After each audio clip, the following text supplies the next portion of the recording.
was but a toy, for the rain it raineth every day, with a high ho, the wind and the rain, and the rain it raineth every day. Hello, everybody. Welcome back. We are live for the Wheel of Shakespeare Challenge.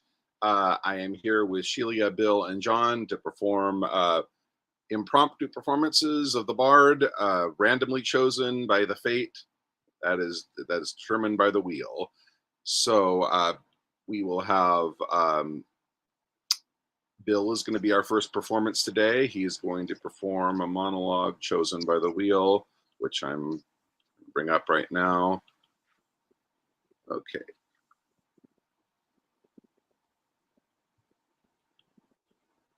So Bill's going to perform. Oh,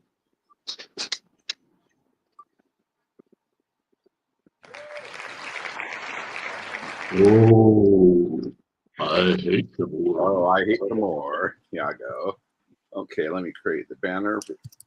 Iago. Okay, so whenever you're ready.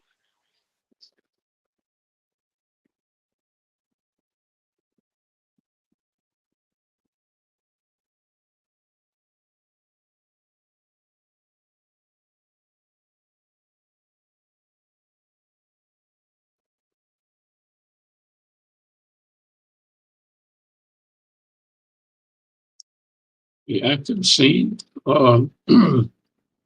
is looking at Act 1, Scene 3. Yes, I believe that's correct.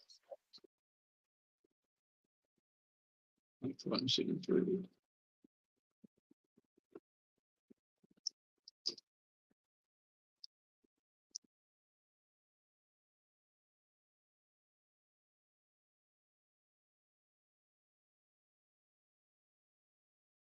Must be, it's in the middle of a speech. I don't see it at the beginning. I believe it's going to start with "Thus do I ever make this fool my purse." Or Oh, yeah, okay. I Okay. got that.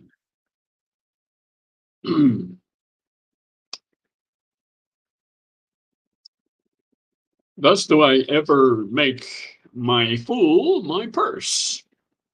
For mine own gain knowledge should profane if I would time expend with such a snipe. But for my sport and profit, I hate the Moor. And it is thought abroad that twixt my sheets he hath done my office. I know not if be true, but I, for mere suspicion in that kind, will do as if for certainty. He holds me well. The better shall my purpose work on him. Cassio's a proper man. Let me see. To get his place and to plume up my will in double knavery. How? How? Let me see. After some time to abuse Othello's ear that he is too familiar with his wife. He hath a person and is smooth disposed to be suspected, framed to make women false. The Moor is of a free and open nature and thinks men honest that but seem to be so, and will be as tenderly led by the nose as asses are. I have it is engendered. Hell and night must bring this monstrous birth to the world's light. Let's see. Okay, thank you. Very nice. So John, you're up next, and then Sheila. So I'm last this time. Okay, so John is going to do.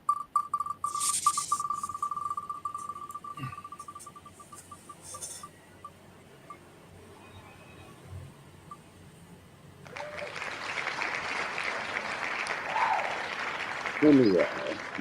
Now that I that's Act 3, Scene 2 of Midsummer Night's Dream. Okay.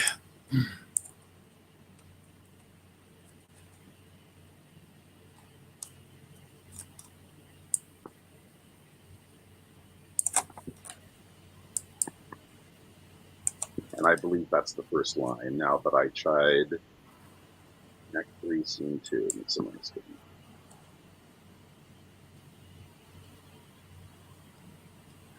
Okay. Almost there. I hope I'm scrolling down. Okay, here we go. Oh, gee, I don't.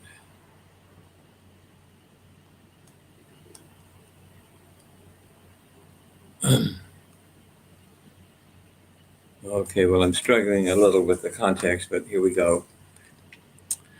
Now, but I tried, but I should use thee worse. For thou, I fear, hast given me cause to curse. If thou if thou hast slain Lysander in his sleep, being o'er shoes in blood plunged in the deep, and kill me too. The sun was not so true unto the day as he to me. Would he have stolen away from sleeping Hermia? I believe as soon this whole earth may be bored, and that the moon may through the centric creep, and so displease her brother's noontide with Antipodes. It cannot be but thou hast murdered him. So should a murderer look, so dead, so grim.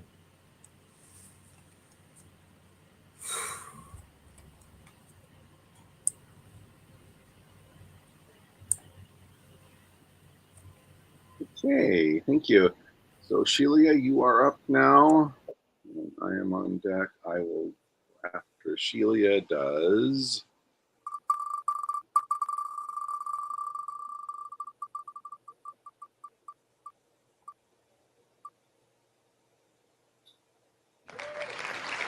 King Edward dying monologue. Richard III, Act 2, Scene 1.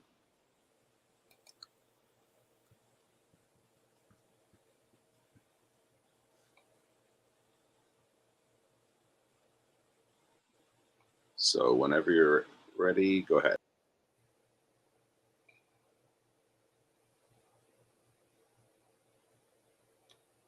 Have I a tongue to doom my brother's death? And shall the same give pardon to a slave? My brother slew no man. His fault was thought, and yet his punishment was cruel death. Who sued to me for him? Who in my rage kneeled at my feet and bade me be advised? Who spake of brotherhood? Who spake of love? Who told me how the poor soul did forsake the mighty Warwick and did fight for me? Who told me in the field of Tewkesbury, when Oxford had me down, he rescued me and said, "Dear brother, live and be a king"? Who told me when we both lay in the field, frozen almost to death, how he did lap me even in his own garments, and gave himself all thin and naked to the numb, cold night?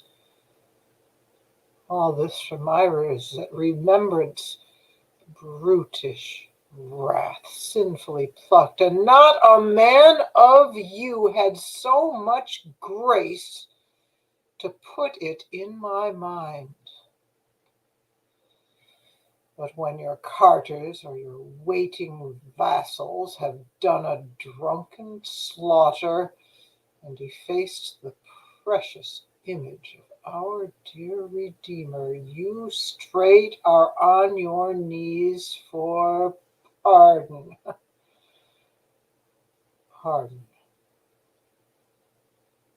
And I, unjustly too, must grant it you, but for my brother not a man would speak, nor I, ungracious, speak unto myself for him.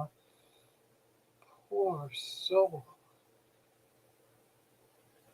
the proudest of you all, have been beholding to him in his life, yet none of you would once plead for his life. Oh, God, I fear that justice will take hold on me, and you, and mine, and yours for this.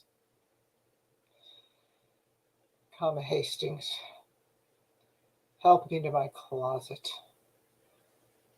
Oh, poor Clarence.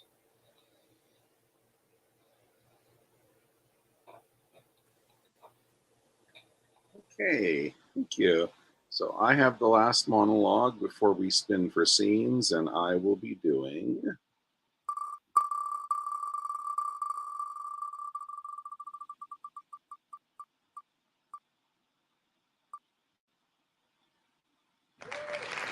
Constant from King John.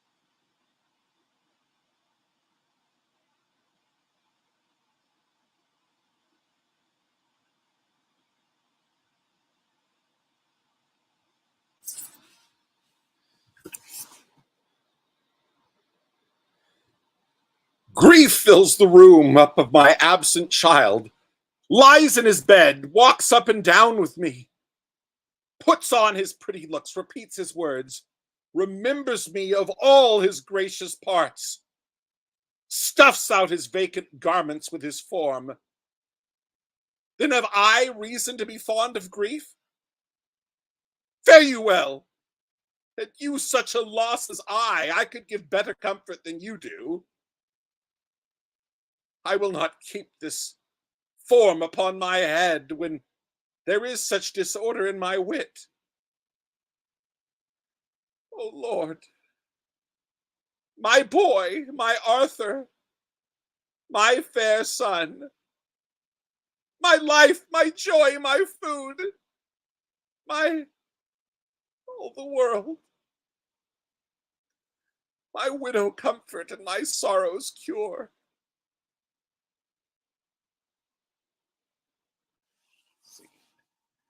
Okay, so only been doing about 15 minutes, but and usually because we got a smaller number than usual, it's regrettable. I've been kind of busy. I haven't had the opportunity to promote our live stream as much. I really need to start doing that, promoting on social media to get more people to join us, get the larger crowd we used to. Usually, because we've only got four, I would say let's do another round of monologues before we spin for scenes, since there's only four of us. But one of us has to go in like 20 minutes. So because of that, maybe it's a good thing that that we're having a short round today because of fewer people. So let me bring up the scenes. Let's get rolls for the four of us, and small number we should be able to finish up before John has to leave us. Okay. So our first scene will be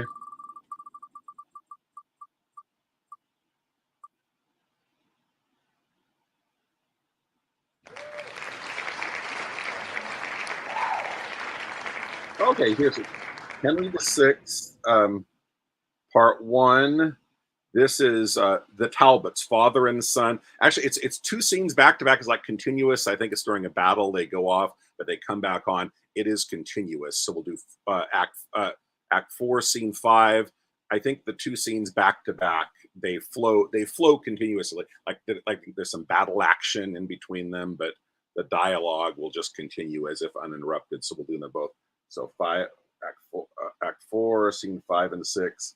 It's the two Talbots, the father Talbot and the son Talbot. And then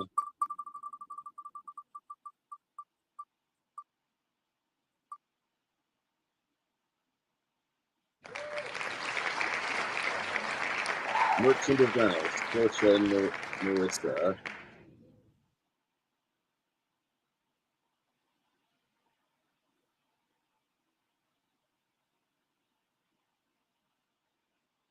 So Act 1, Scene 2. Okay, so I had the last monologue, so I'll get the first choice. I'm gonna take Lord Talbot, Talbot the father, and then Sheila. What would you like? I would like Nerissa. Okay, so Sheila will be Nerissa.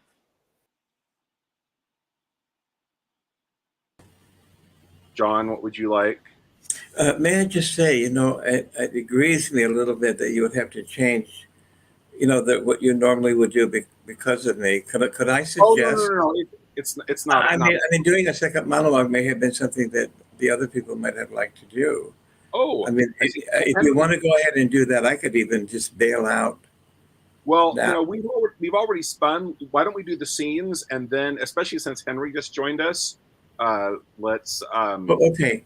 let's do the scenes, and then you got to go, and then we'll do another round of monologues with Okay. the remaining after John has to go. So, Okay. so you got the other Talbot son, or Portia. Let somebody else choose, and then I'll take what's left because Okay.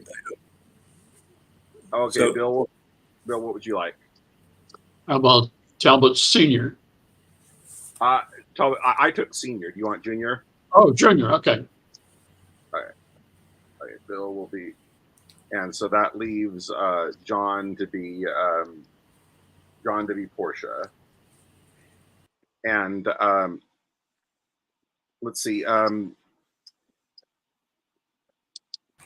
because John has to leave us soon, let's do that scene first. All right. Well, thank you so much. John and Sheila will be Portia and Nerissa. Let me create that banner.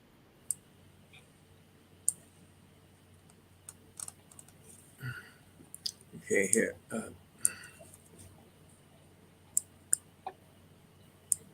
Act 1, Scene 2. Okay, the Merchant of Venice. Act 1, Scene 2. Is it at the... Do I speak first? Where do we start? By my troth. Pardon me? I can get that. The line is by my troth.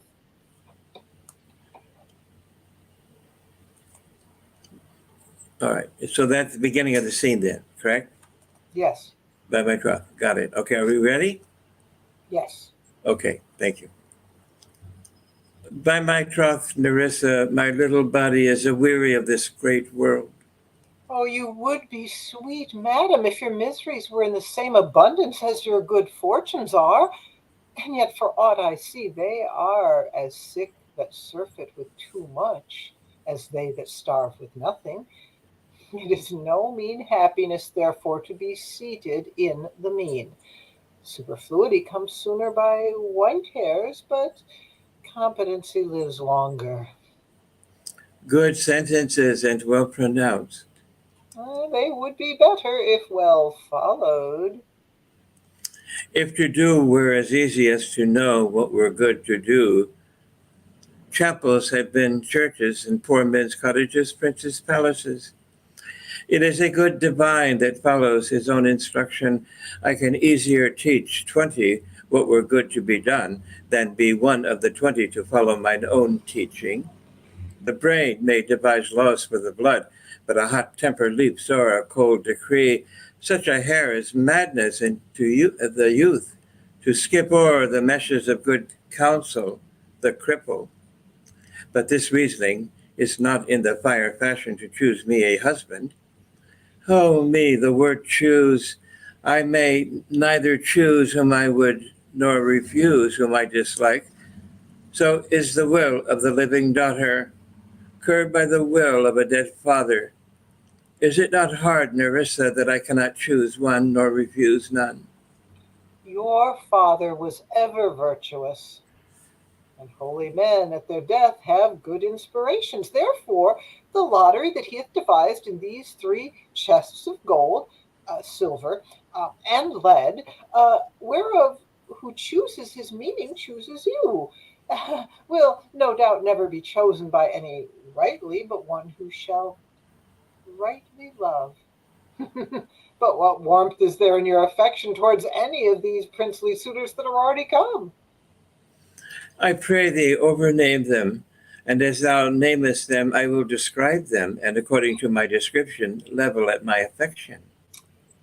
First, there is the Neapolitan prince. Aye, that's a colt indeed, for he had nothing but talk of his horse, and he makes it a great appreciation to his own good parts, that he can shoe them himself. I am much afeard my lady is mother played false with a smith. Uh, then there's the County Palatine. He doth nothing but frown, and who should say, if you will not have me, choose? He hears merry tales and smiles not. I fear he will prove the weeping philosopher when he grows old, being so full of unmannerly sadness in his youth.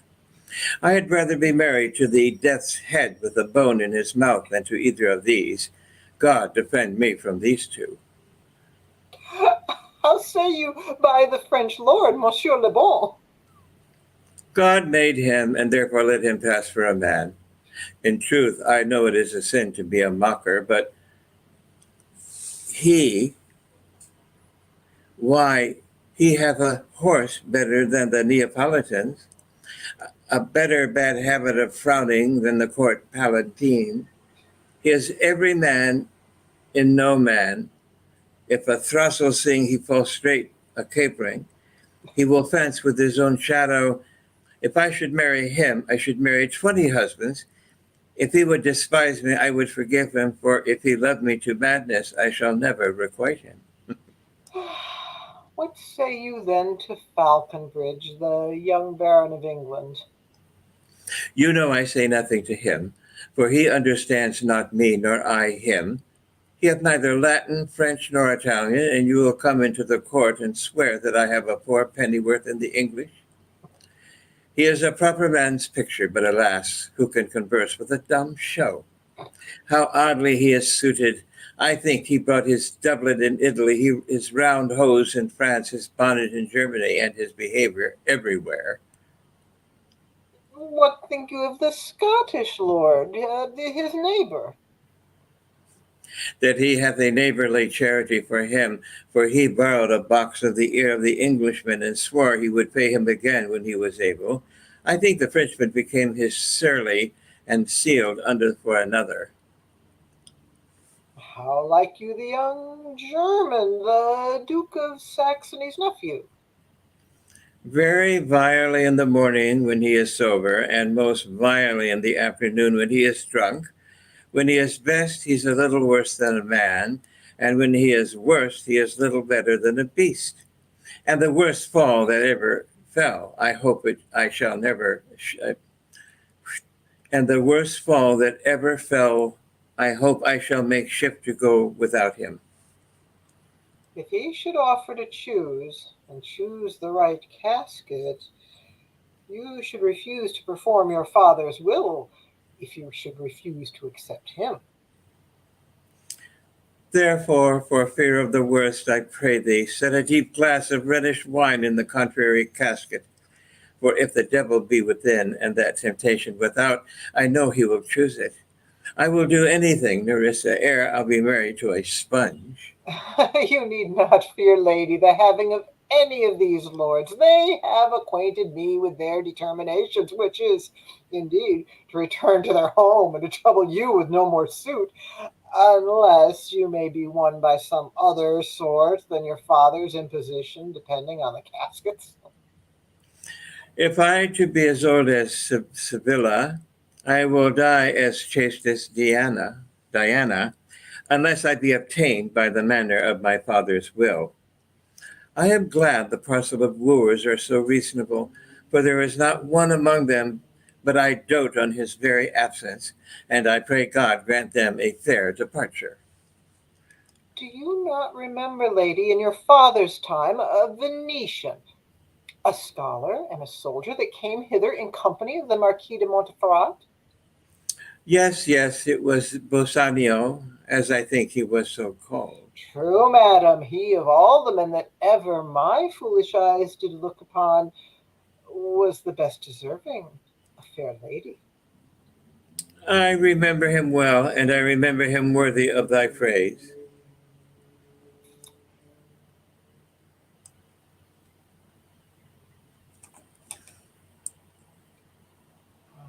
I think that's Okay. it, right?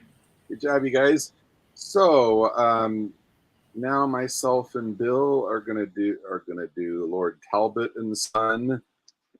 Again, the two scenes back to back, and they're interrupted by some battle sequences, but otherwise continuous. Bill, you got that? You're ready to go? Yes, sir. Okay.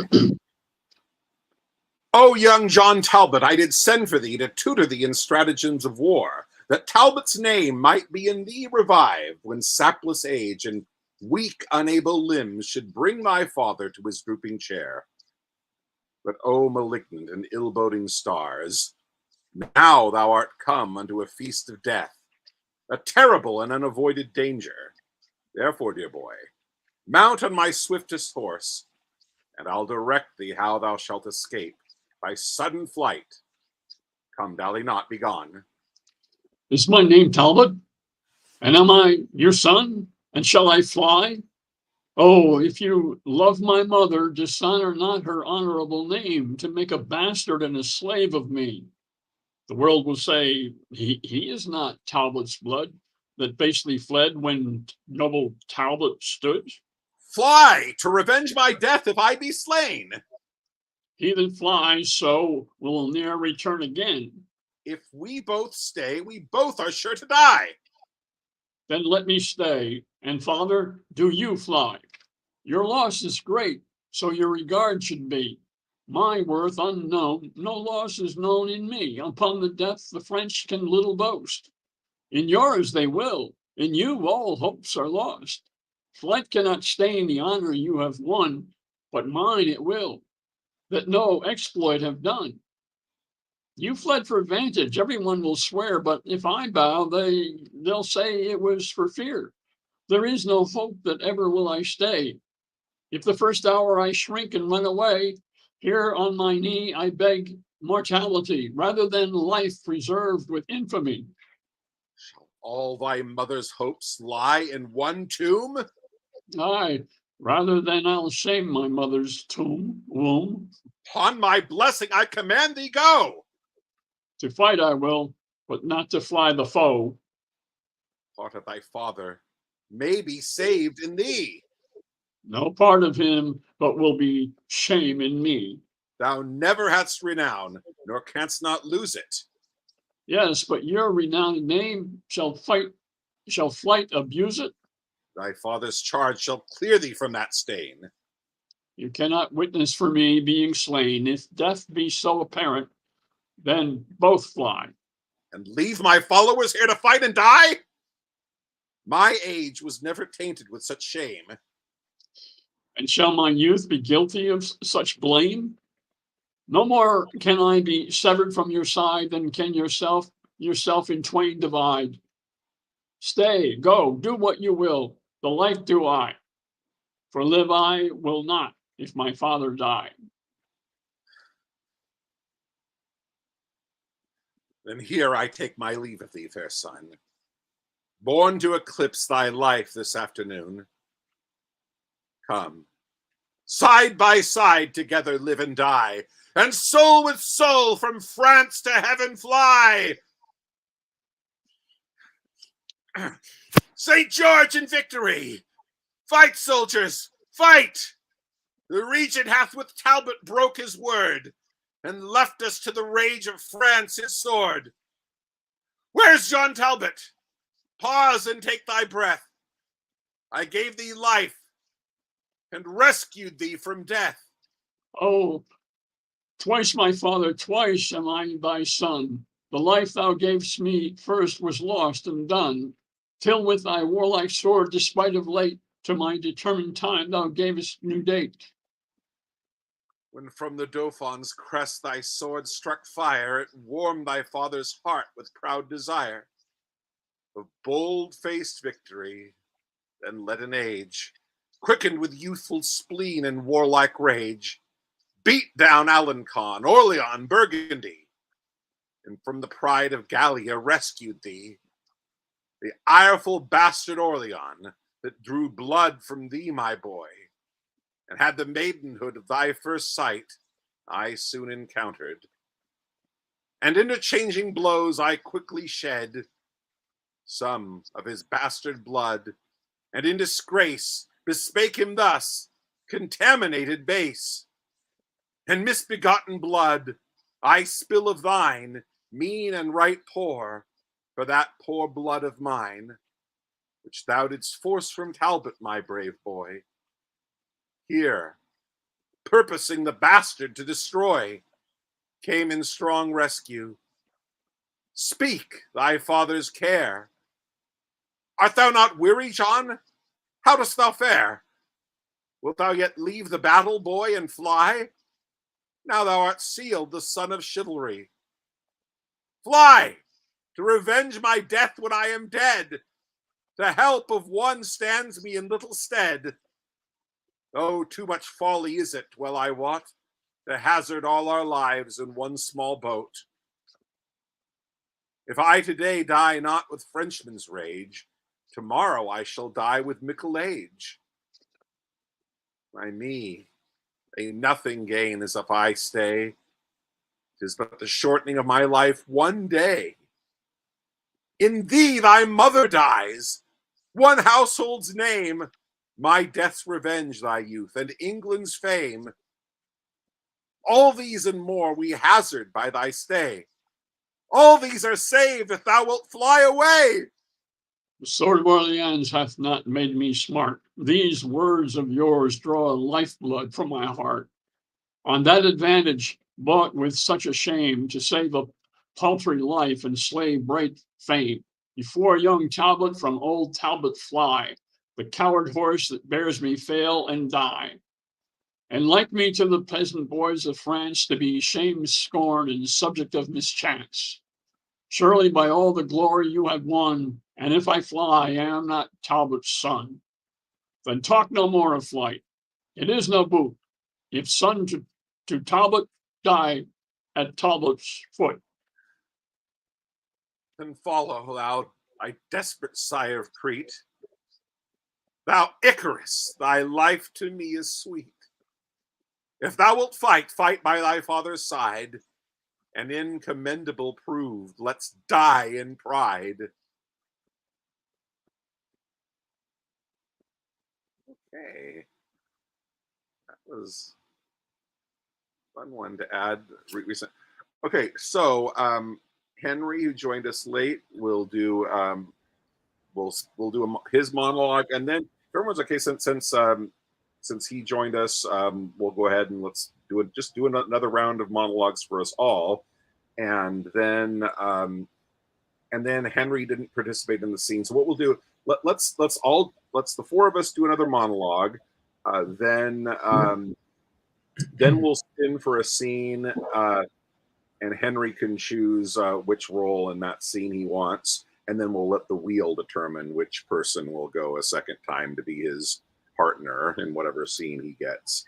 So Henry didn't participate. We'll go Henry first. He wasn't here for the first round, and your monologue will be.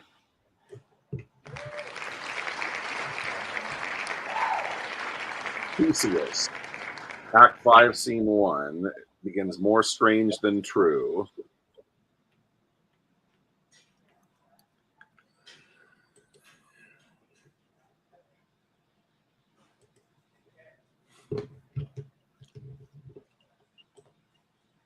So whenever you're ready. Okay.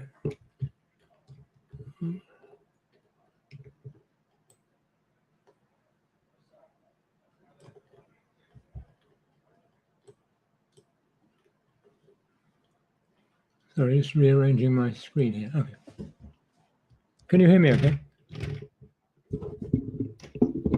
Yeah, I can hear you fine. Right. More strange than true. I never may believe these antique fables nor these fairy toys. Lovers and madmen have such seething brains, such shaping fantasies that apprehend more than cool reason ever comprehends. The lunatic, the lover, and the poet are of imagination all compact. One sees more devils than a vast hell can hold, that is the madman. The lover, all as frantic, sees Helen's beauty in a brow of Egypt. The poet's eye, in fine frenzy rolling, doth glance from heaven to earth, from earth to heaven, and as imagination bodies forth the forms of things unknown, the poet's pen turns them to shapes, and gives to airy nothing a local habitation and a name. Such tricks hath strong imagination, that if it would be apprehend some joy, it comprehends some bringer of that joy, or in the night, imagining some fear, how easy is a bush supposed a bear.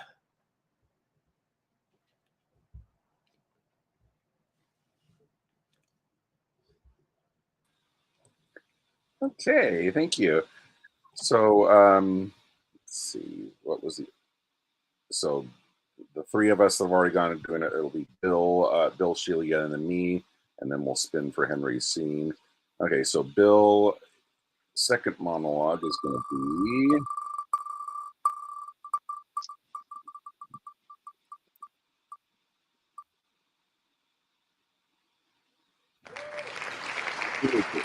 the man's wife, Kimberly in Activity Scene 6. 3, 6.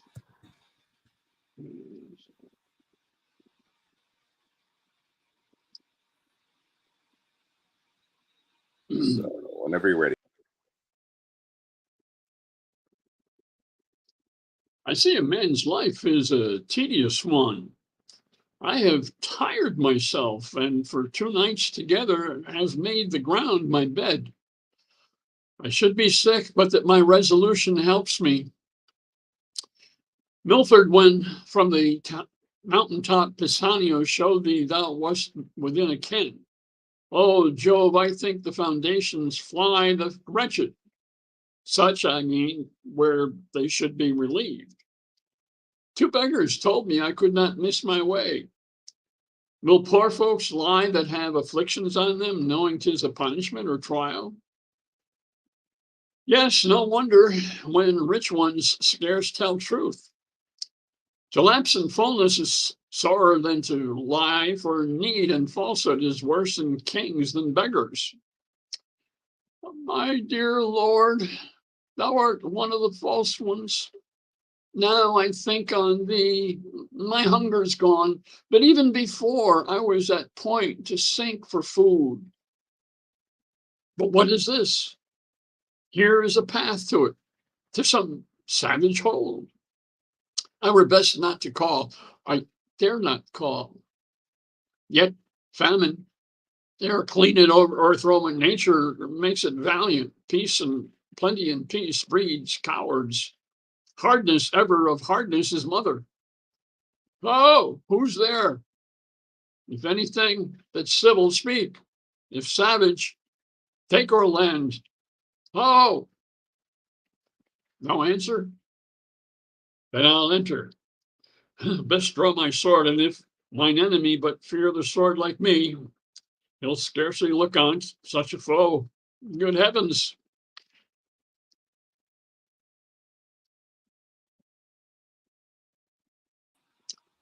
Okay, thank you. So Sheila, then myself will do their next monologue, and then we'll do Henry's scene, whatever the wheel chooses for him. Okay, so Sheila, you're going to do...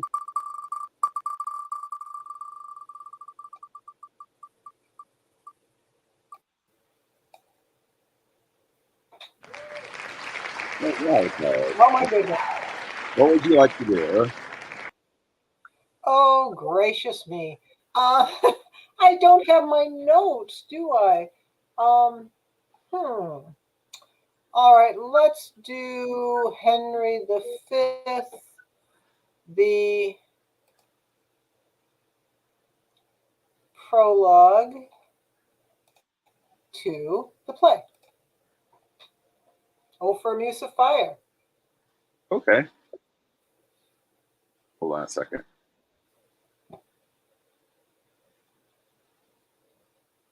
And it's a great testament to the power of the Wheel of Shakespeare that I can pull that out of my hat. Okay, great. Okay, so whenever you're ready, go.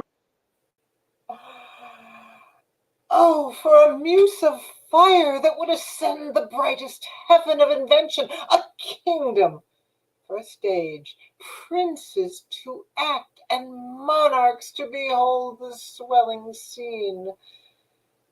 Then should the warlike Harry, like himself, assume the port of Mars, and at his heels, leashed in like hounds, should famine, sword, and fire crouch for employment.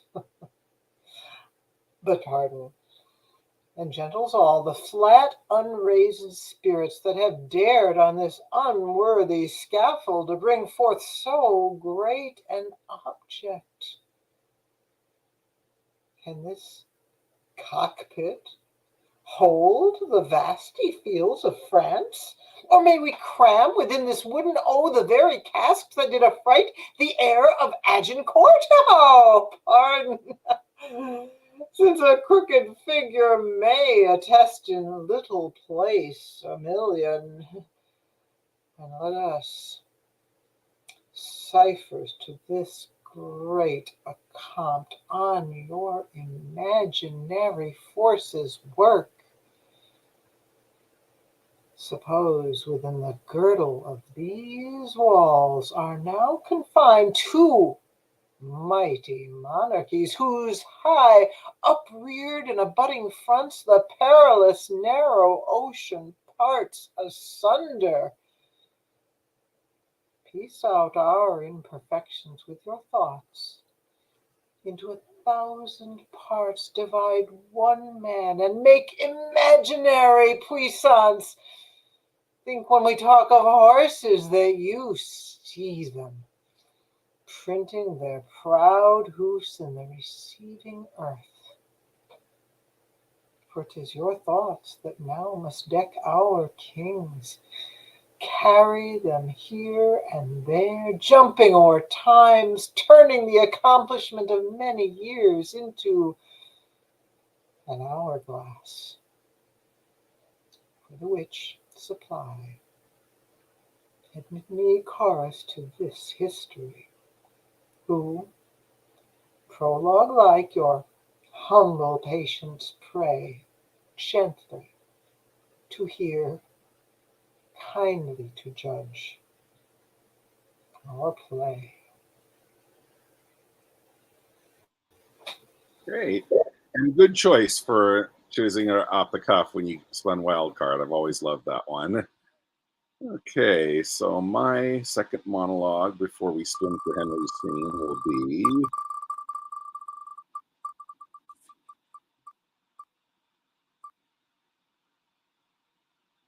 The Quality of Mercy.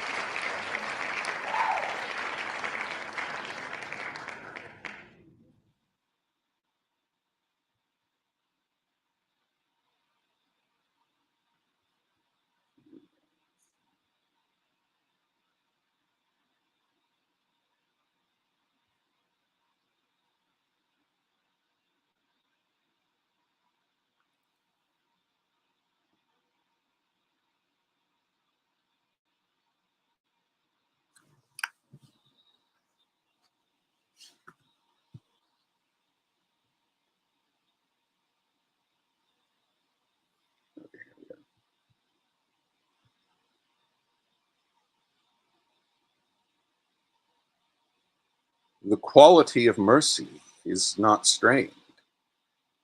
It droppeth as the gentle rain from heaven on the place beneath. It is twice blessed. It blesseth him that gives and him that takes. 'Tis mightiest in the mightiest. It becomes the throned monarch better than his crown. His scepter shows the force of temporal power, the attribute to awe and majesty. Wherein doth sit the dread and fear of kings, but mercy is above the sceptred way. It is enthroned in the hearts of kings. It is an attribute to God himself. An earthly power doth then show likest gods, when mercy seasons justice. Therefore, Jew, though justice be thy plea, consider this, that in the course of justice, none of us should see salvation. We do pray for mercy, and that same prayer doth teach us all to render the deeds of mercy. I have spoke thus much to mitigate the justice of thy plea, which if thou follow, this strict court of Venice must needs give sentence against the merchant there. Okay, I don't think I've ever done that one before. Such a great. So that was a fun variation.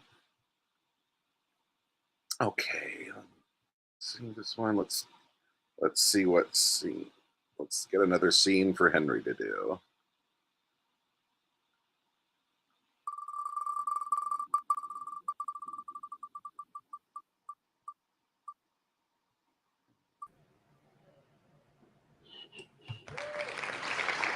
Hamlet and Ophelia.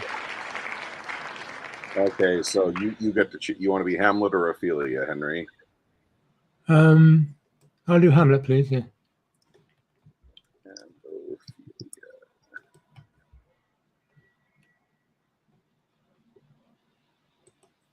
And since Sheila is the only female with us right now, do you want to just, rather than spin, want to just, I'll just assign you Ophelia. Oh, I misspelled it. I won't say no.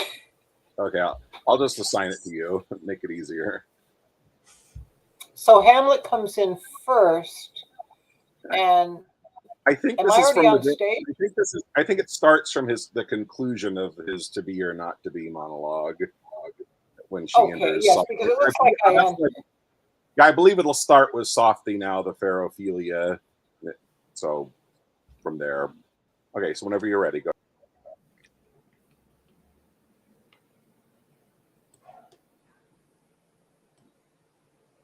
Henry, that's like 3 lines before my first speech. Yeah, see it, yeah, thanks.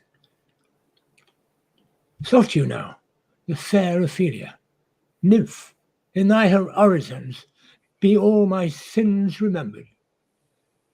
Good my lord, how does your honor for this many a day? I humbly thank you. Well.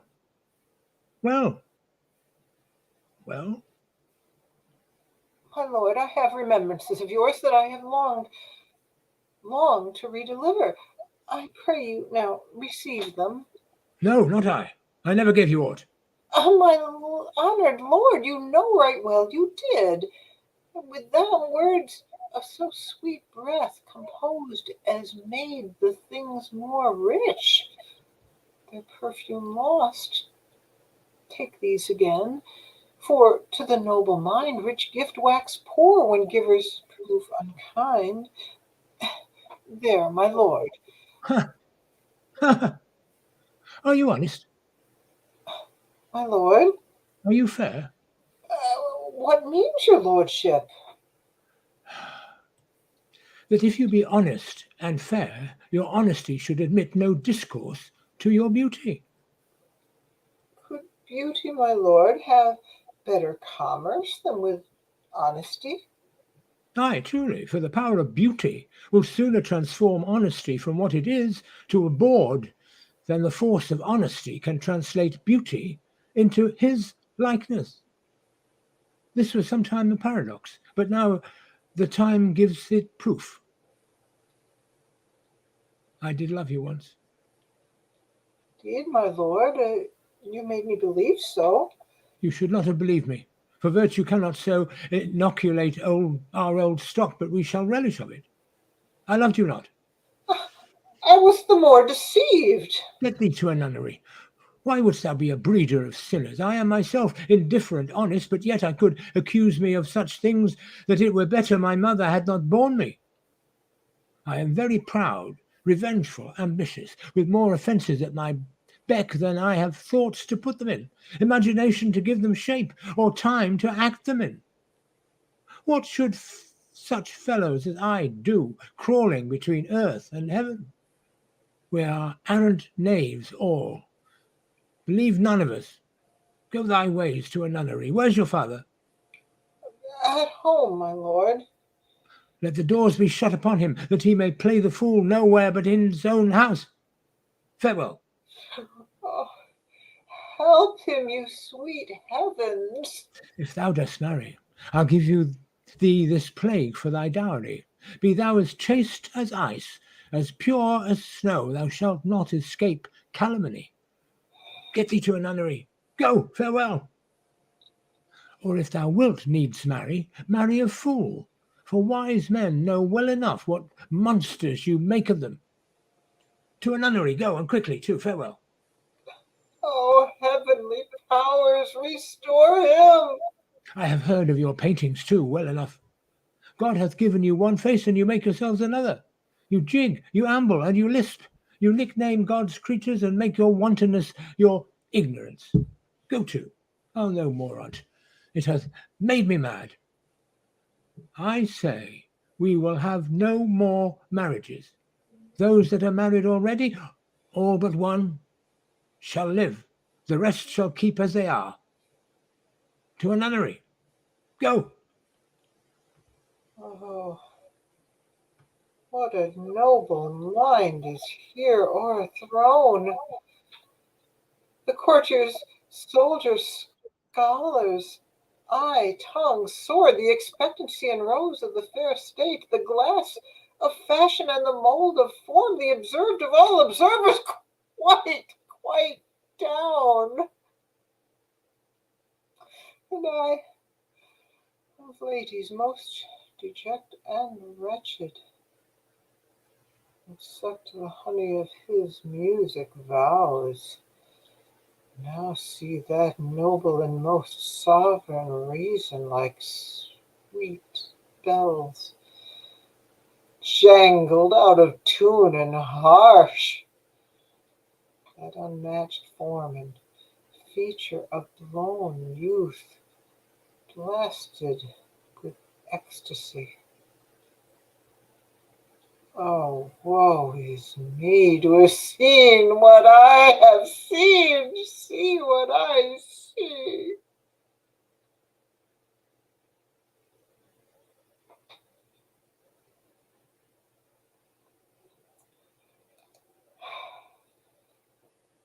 Scene. Okay.